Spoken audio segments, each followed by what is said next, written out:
Yep, certains d'entre vous sans doute peut-être, mais oui, je confirme si j'ai sorti ce t-shirt, c'est qu'aujourd'hui on va parler de mon auteur favori. Pour les non-adeptes de la chaîne, j'ai nommé Stephen King. Enfin, entre le t-shirt et la déco là derrière moi, je pense que les indices étaient assez gros. Sans compter en plus de ça la miniature de la vidéo. Soit, c'est donc parti pour le sujet du jour. Bonjour à tous et bienvenue donc dans cette nouvelle vidéo qui sera donc une petite vidéo un peu hors série sur un sujet que j'avais envie d'aborder avec vous depuis un moment. Parce qu'il est vrai qu'en tant que lectrice et fan de Stephen King, il n'est pas rare que j'entende toujours à peu près le même type de remarques et même, oserais-je le dire, le même type de préjugés à son sujet. Alors je me suis dit qu'aujourd'hui, j'allais peut-être enfin mettre les pieds dans le plat. Vous le savez très certainement, King est un auteur très prolifique qui écrit depuis des décennies et qui, il est vrai, s'est fait connaître plutôt par des romans de type horreur. Pour toutes ces raisons, et également parce qu'aujourd'hui c'est un écrivain qui fait carrément partie de la pop culture et des grands auteurs mondialement connus, de nombreuses choses ont été dites et écrites à son sujet,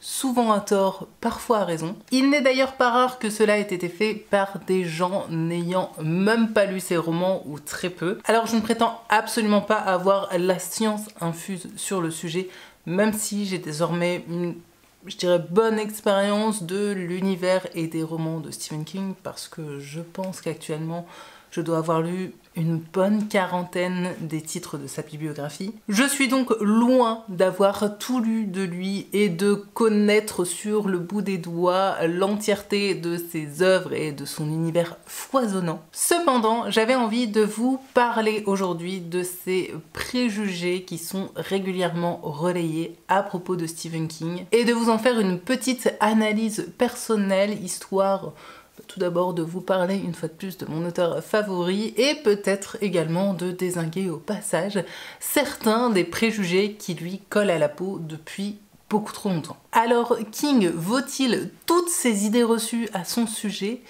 Essayons de décrypter un petit peu tout cela ensemble.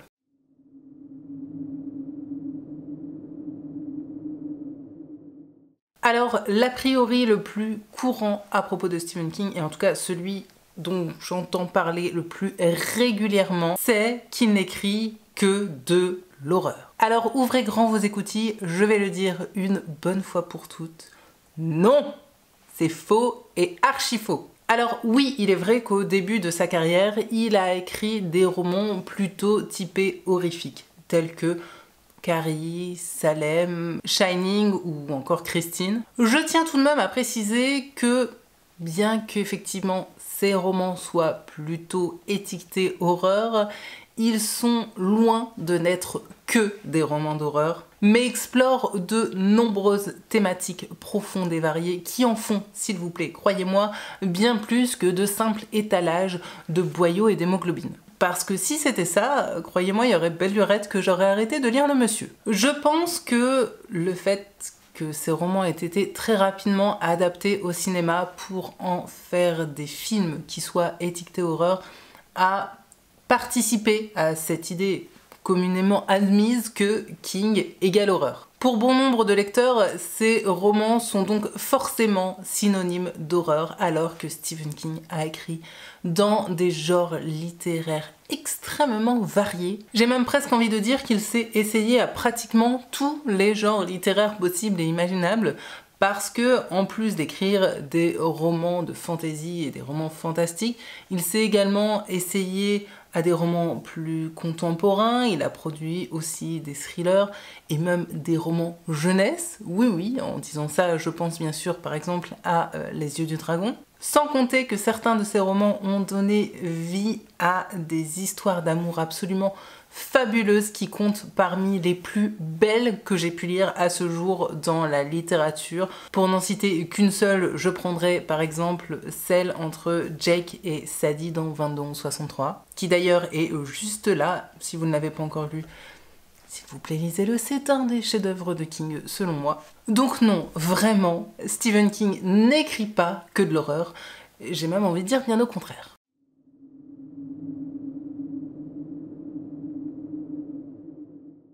Ensuite, il est très souvent dit que Stephen King n'écrit que des romans très longs. Bon, pour ce coup-ci, je dois avouer que ce préjugé n'est pas tout à fait faux. Je pense d'ailleurs être la première à vous dire sur cette chaîne que ces romans sont généralement de sacrés pavés. Je ne connais pas la moyenne du nombre de pages de ces romans, mais il est vrai que ces livres sont généralement assez importants en termes de nombre de pages. En conséquent, j'entends souvent que ces romans sont longs car ce serait un auteur verbeux qui s'étalerait inutilement dans ses histoires. Et c'est justement là que je ne suis pas d'accord. Oui, ces romans sont souvent longs, mais en majorité, ils n'en sont pas pour autant ennuyeux, ni creux. Lorsque King s'étale et s'accorde certaines digressions, la plupart du temps, c'est non seulement pour installer l'ambiance du roman en question, mais aussi et surtout pour pouvoir donner du corps à ces personnages. Le fait de leur créer un passé, de connaître leurs petites manies, leurs défauts, leurs déboires, leurs espérances, etc., ne fait que les rendre plus réels, plus humains, et pour moi, c'est vraiment l'une des plus grandes forces de Stephen King en tant qu'auteur. Et puis, n'oublions pas tout de même qu'il a également publié un nombre non négligeable de livres à la taille, ma foi, tout à fait classique, voire même plutôt court, tels que Carrie, Christine, Élévation, qui est extrêmement court, qui est d'ailleurs plutôt une nouvelle pour moi, Running Man, Marche ou crève, ou encore plus récemment Après. Donc si vraiment les pavés vous effraient, sachez que ce n'est plus une excuse pour ne pas lire Stephen King. Je ne veux plus entendre ça.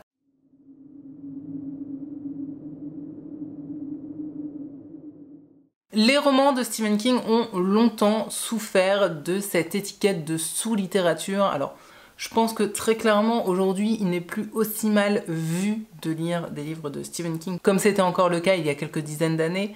Néanmoins, cette étiquette de sous-littérature continue pas mal à lui coller à la peau. Alors tout d'abord, il faudrait que l'on m'explique ce qu'est ou ce que serait exactement de la sous-littérature. Je pense qu'avec la diversité littéraire dont on dispose aujourd'hui, les gens ont depuis bien compris qu'en termes de lecture, il n'y a pas que la littérature blanche de chez Gallimard, et c'est tant mieux. Pour moi, il n'y a pas de sous-littérature. Il existe plein de genres de littérature différents dans lesquels on retrouve certes des romans plus ou moins qualitatifs, mais il faudrait vraiment que ce terme de sous-littérature disparaisse totalement du vocabulaire, que ce soit pour parler de Stephen King ou de n'importe quel autre auteur. Il est vrai qu'au début de sa carrière, et cela a été, je pense, renforcé par le fait qu'il écrivait justement des romans plutôt typés horreur, Stephen King a été vu et décrit par la critique comme une sorte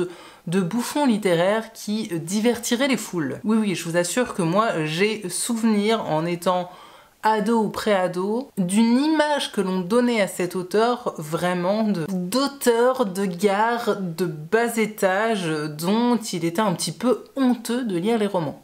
Oui, on en était vraiment là. Alors certes, les auteurs dits populaires ne sont bien souvent pas acclamés par les critiques professionnels. En attendant, ces mêmes auteurs populaires sont tout de même à l'origine de la plupart des romans lus par les lecteurs lambda. Alors oui, pour les critiques littéraires conventionnelles dont c'est le métier, j'imagine tout à fait que Stephen King n'est probablement pas aussi littérairement important que d'autres auteurs plus classiques, chers à leur cœur, mais en attendant, pour le petit peuple, il n'en reste pas de moins que c'est un auteur qui compte, je dirais même qui compte énormément. Cependant, côté critique pro, je pense que depuis quelques dizaines d'années, le vent a commencé à pas mal tourner. J'en veux pour preuve le nombre important de prix littéraires et de récompenses que Stephen King a pu recevoir et continue d'ailleurs à recevoir encore régulièrement. Aujourd'hui, Stephen King est sans aucun doute possible l'un des auteurs les plus vendus et les plus lus à travers le monde. Alors s'il vous plaît, qu'on arrête de prendre les gens pour des jambons, que la critique conventionnelle ravale un petit peu sa verve, car si ces textes étaient aussi mauvais que ça, il n'en serait pas là où il en est aujourd'hui. Et croyez-moi, les lecteurs lambda auraient arrêté de le lire depuis belle lurette.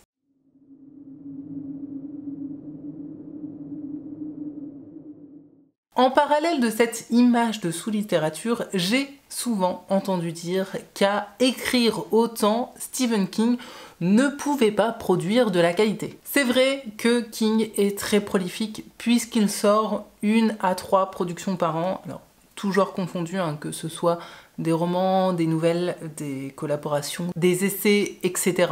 Effectivement, peu d'auteurs sortent autant de productions par an.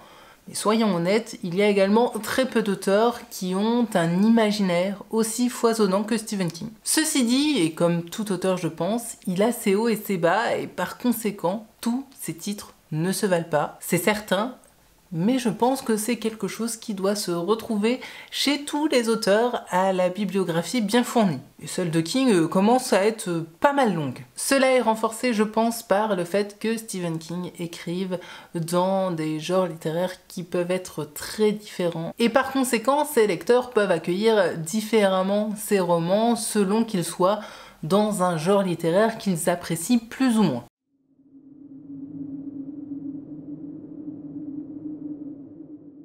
J'ai voire trop souvent entendu dire que Stephen King était misogyne. Et avant de vous avancer des faits et de vous donner mon point de vue sur le sujet, je voulais faire une petite mise au point qui me semble important sur les paroles qui relèvent de l'homme et les paroles qui peuvent être proférées dans un roman. Dans ces romans, Stephen King s'applique à présenter une photographie complète, réaliste et sans phare de ses semblables. Et si certains personnages sont ainsi extrêmement touchants et animés de bonnes intentions, d'autres, à contrario, sont pourris jusqu'à la moelle, j'ai envie de vous dire, comme dans la vraie vie malheureusement. Oui, dans ces romans, on peut lire des remarques misogynes à souhait et même des répliques totalement homophobes, mais celles-ci ne sont pas attribuées, bien sûr, aux pensées et aux valeurs de l'auteur lui-même. Elles sont là pour appuyer la personnalité d'un protagoniste et non établir des avis partagés par l'auteur. Ce petit point fait,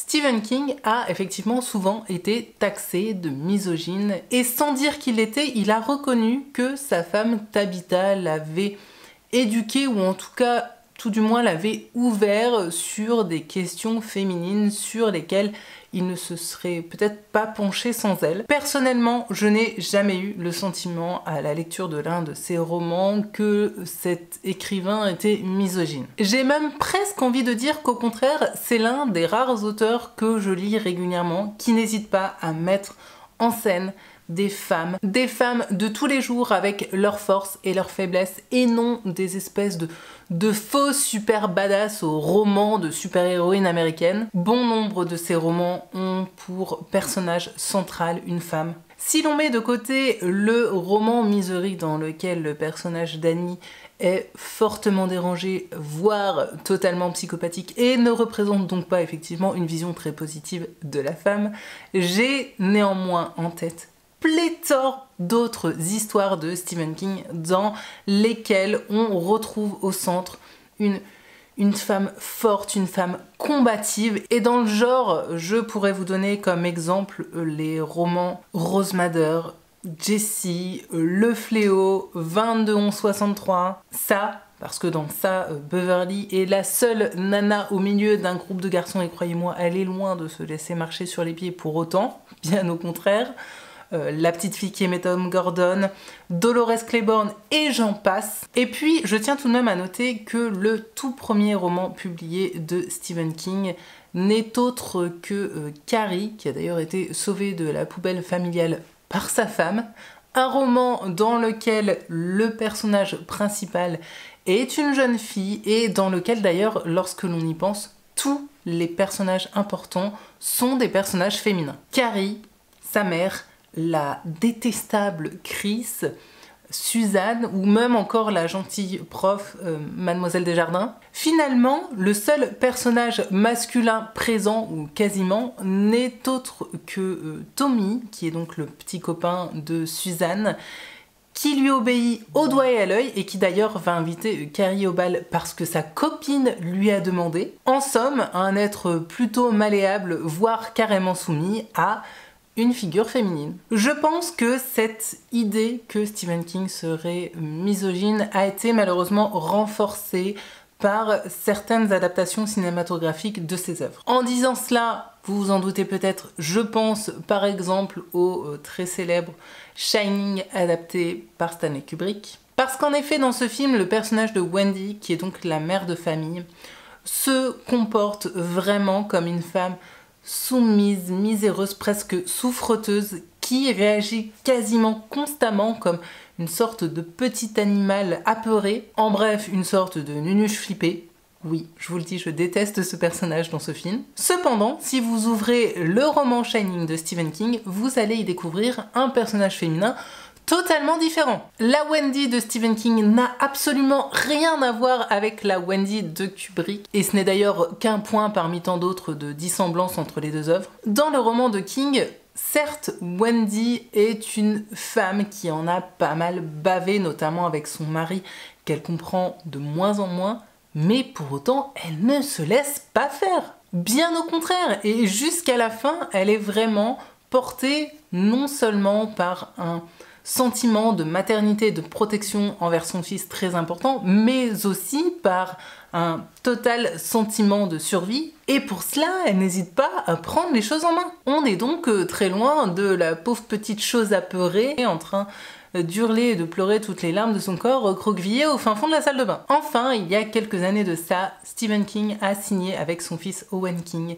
un roman qui, je pense, prouve une fois de plus qu'il n'est pas misogyne. J'ai nommé Sleeping Beauties. S'il y a bien un roman de King dans lequel la femme est vraiment au cœur du débat, c'est Sleeping Beauties. Bien que ce ne soit pas l'un de mes romans préférés de l'auteur, il est certain que dans ce titre, dans lequel, pour rappel, les femmes disparaissent du monde dans lequel elles sont présentes avec les hommes pour revivre dans un autre monde 100% féminin, ces messieurs en prennent largement pour leur grade. Ce que j'ai aimé dans ce titre, c'est que malgré tout, ça n'en reste pas moins une histoire nuancée dans laquelle on ne tombe pas dans le tout blanc ou tout noir et qui pour moi termine de clôturer ce faux débat sur la potentielle misogynie de l'auteur.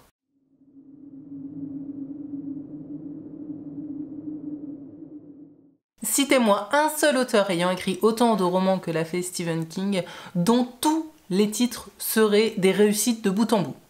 Allez-y, j'attends, vous avez 3 minutes en commentaire. Non, plus sérieusement, Stephen King est l'un des auteurs les plus prolifiques du moment. Il sort, comme je l'ai dit, au minimum une production par an et s'est essayé à quasiment tous les genres littéraires. Donc forcément, au global, certains de ses essais sont plus ou moins réussis que d'autres. De plus, Stephen King est un auteur de la psychologie et de l'ambiance. Ces deux aspects sont toujours très travaillés, très approfondis dans ses romans. Enfin, toujours ou presque. Et par conséquent, il a besoin parfois de s'étendre un petit peu sur certains aspects d'un personnage, sur leur passé ou encore l'histoire d'un lieu. Cela peut passionner certains lecteurs, comme c'est d'ailleurs mon cas, mais je peux comprendre également que d'autres lecteurs aiment lorsque les auteurs vont un peu plus droit au but, un peu plus à l'essentiel. Moi-même, j'apprécie parfois cela chez certains auteurs, notamment chez les auteurs de thrillers français, mais lorsque je me lance dans un roman de Stephen King,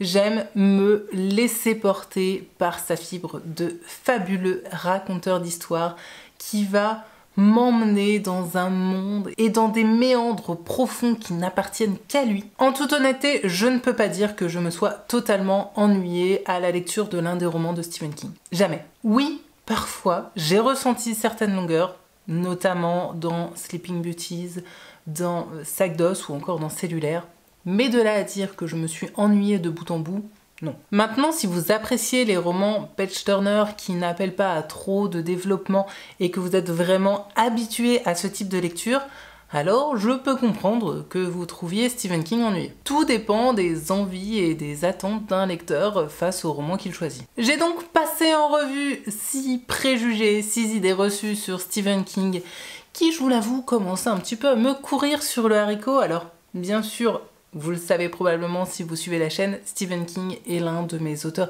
favoris. Donc même si j'ai tenté de rester la plus objective possible, forcément mon avis ne peut que comporter une petite part de subjectivité. Néanmoins, je ne démordrai pas du fait que certains des préjugés dont je vous ai parlé aujourd'hui sont totalement infondés à propos de Stephen King et je commence vraiment à en avoir marre surtout de les voir se perpétuer comme ça au fil des décennies. Alors si à ma minuscule échelle, j'ai pu amener certaines personnes à revoir leur jugement sur la question, dans ce cas, mon petit laïus du jour n'aura pas totalement été vain. Cette petite liste est bien sûr non exhaustive et je serais d'ailleurs vraiment curieuse de connaître les préjugés littéraires qui vous agacent, que ce soit à propos de Stephen King ou d'un autre auteur, ou d'ailleurs d'un genre littéraire peut-être, dans le respect de l'autre et en toute intelligence bien entendu. Sur ce, j'ai été ravie de faire ce petit point avec vous aujourd'hui que je vous dis, j'avais envie de faire depuis un certain temps, mais que